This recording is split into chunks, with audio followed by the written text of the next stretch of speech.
Le 9 mai est une date mémorable pour la Russie, une fête nationale qui marque la fin de la Seconde Guerre mondiale et la victoire de l'Armée rouge sur l'Allemagne nazie.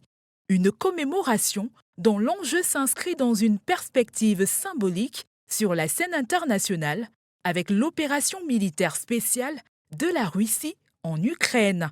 L'enjeu s'inscrit purement dans une perspective symbolique sur la scène internationale.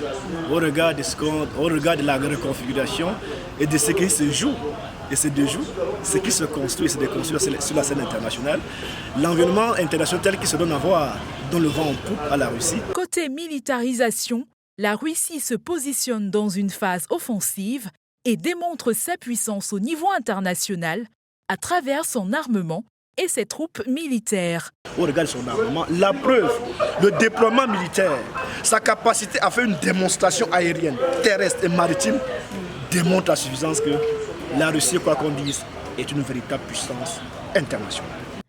Dans son discours donné ce lundi 9 mai à Moscou, Vladimir Poutine a souhaité faire de cet événement une vitrine des ambitions du Kremlin face à l'Occident.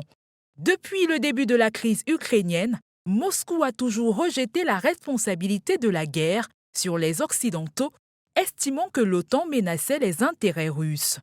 11 000 soldats et des dizaines de véhicules dont des lance-missiles stratégiques et des unités revenant du front ukrainien ont effectué la marche des Immortels sur la place rouge, conduit par le chef des armées Vladimir Poutine, vêtu en uniforme de la marine.